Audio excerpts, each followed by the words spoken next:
मैं आपको पढ़ा रहा था भारतेंदु हरिश्चंद्र। भारतेंदु जी ने बलिया के मेले में बताया कि किस प्रकार से हम अपने देश की उन्नति कर सकते हैं। उन्होंने कहा कि जो तरह तरह के धर्म, तरह हमारे पूर्वजों ने जो नियम बनाए थे वह कोई धर्म नहीं थे। समाज की उन्नति के लिए, व्यक्ति की उन्नति के लिए कुछ नियम और नीतियों का निर्धारण किया था, लेकिन हमने अनजाने में उन सब को धर्म का नाम दे दिया। लेखक कहता है धर्म तो केवल परमात्मा का भजन है, उसके अतिरिक्त कोई धर्म नहीं। धर्म तो दुनिया के जो समाज धर्म हैं, जो देश और काल के अनुसार बदले भी जा सकते हैं और उनमें संशोधन भी किया जा सकता है। एक मिनट।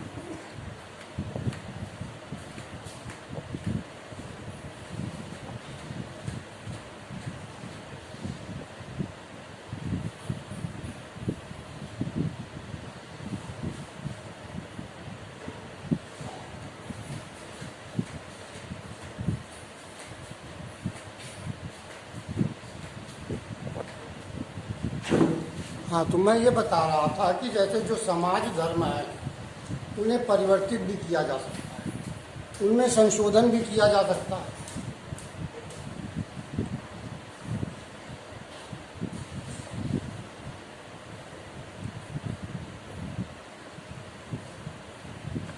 दूसरी बात लेकर कहना ये चाहता है कि सबसे कमी क्या हुई?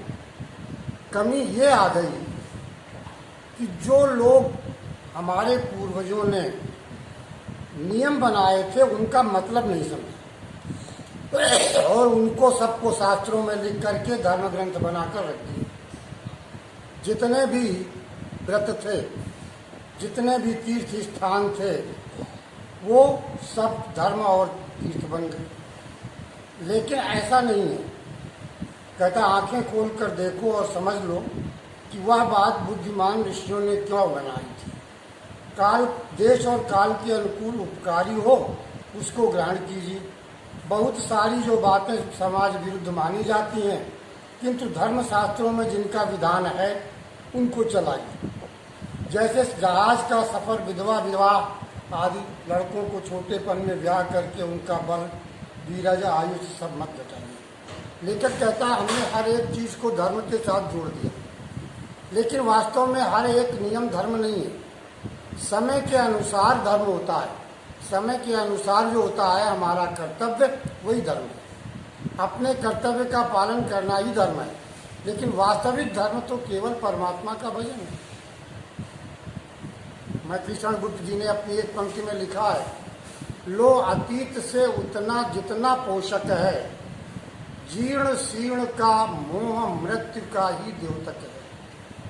अतीत से उतना ग्रहण करना चाहिए जो हमारा पोषण कर सके, जो हमारे समाज की संरचना को स्वस्थ रख सके। अगर सारी चीजें हम इकट्ठी कर लेंगे तो हमारा घर कचड़े से भर जाएगा। हमें उन चीज़ों को घर में रखना है, उन चीज़ों को मन में रखना है, उन चीज़ों को अपने देश और समाज में, अपने साहित्य में स्थान देना है जो इन सब के लिए लाभदायक हो, स्वास्थ्यप्रद हो। तो यही बात लेखक कहता है कि हमने सब अर्थ का अनर्थ कर डाला। उदाहरण देता है कि जैसे मान लीजिए जो बातें उस समय सही रही होंगी इस समय नहीं ठीक है, उनको बदल दीजिए।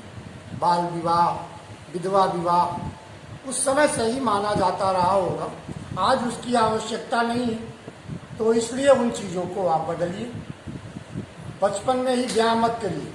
आप अपने बच्चों के माता पिता हैं, कोई शत्रु नहीं है कि उनका विवाह करके उनके ऊपर नमक तेल लकड़ी का बोझा डाल दें। उनमें समझ आने दीजिए। लड़कियों को पढ़ाइए, लेकिन आज जैसी चाल से नहीं। लड़कियों को लड़कियों के ढंग से शिक्षा दीजिए कि वो जीवन को शिक्षित करें, वो समाज में अपना स्थान बनाने के लिए शिक्षा प्राप्त करें, केवल फैशन के लिए नहीं, केवल बराबरी के उद्देश्य से नहीं, ज्ञान प्राप्ति के उद्देश्य से शिक्षा ग्रहण करें। समाज में आगे बढ़ने के उद्देश्य से कार्यशीलता में आगे बढ़े, कर्तव्य परायणता में आगे बढ़े, इस प्रकार की शिक्षा दी। शिक्षा प्राप्त करके केवल फैशन करें, शिक्षा प्राप्त करके केवल घर में लड़ाई करें, दूसरे से केवल बराबरी के हक की मांग करें, केवल इस बात के लिए शिक्षा मत दीजिए। बच्चों का बल वीर पौरुष नष्ट मत कीजिए, आप उनके शत्रु नहीं हैं। और इस प्रकार की शिक्षा दें कि लोग आपस में प्रेम से रहें, स्त्रियां अपने पति की सेवा करें, कुल धर्म सीखें, हिंदू जैन मुस्लिम ईसाई सब एक साथ मिल करके रहें, इस प्रकार की शिक्षा दीजिए। कोई ऊंचा हो, कोई नीचा हो, कोई गरीब हो, कोई अमीर हो, सबके साथ प्रेम का व्यवहार करें। जो जिस योग्य है उसको वैसा सम्मान मिले। मुझे बड़ी अच्छी तरह से याद है कि हम एक 6 या 7 में आप पढ़ा करते थे, तब की एक पंक्ति मुझे याद है। एक पत्र में मैंने पढ़ा था, हमारे मकान में मैं किराए पे रहता था, तो उसमें एक पत्र में एक पंक्ति लिखी थी, पाती बाँचन के समय सभा मध्य जो होए, ताको तैसी बंदगी जो जय लायक हो। पत्र पढ़ते समय जो लोग वहाँ मौजूद हों, लिखने वाले ने लिखा था उन सबको मेरा प्रणाम, जो जिस योग्य हो। तो व्यक्ति का सम्मान, व्यक्ति का आदर उसकी योग्यता के अनुसार होना चाहिए, उसके धन, उसके बल, उसके पौरुष के आधार पर नहीं होना चाहिए। योग्यता ही, उसकी बुद्धि, उसका ज्ञान, उसकी सामर्थ्य, वही उसका मापदंड होना चाहिए। तो यही बात लेखक कहता है कि जो मानने योग्य हैं, छोटे जाति के लोगों को तिरस्कार करके उनका मन मत तोड़िए, सब लोग आपस में मिलिए, क्योंकि एकता ही समाज का वो धर्म है, समाज का वो मूल मंत्र है जो समाज को आगे ले जा सकता है। ठीक है, इस चीज़ को पढ़िए। बाकी अगले आप लोगों को बता दूं कि आपका पीरियड जो है 3 दिन लगेगा, मंगल बुध और शनि, क्योंकि कोर्स काफ़ी कुछ हो गया है। अब धीरे धीरे रिवीजन होगा तो टाइम बढ़ा देंगे। अभी इस चीज़ को मैंने 3 दिन के लिए कर दिया, तो ध्यान से आप पढ़ें और जो न समझ में आए वो पूछिए। ओके।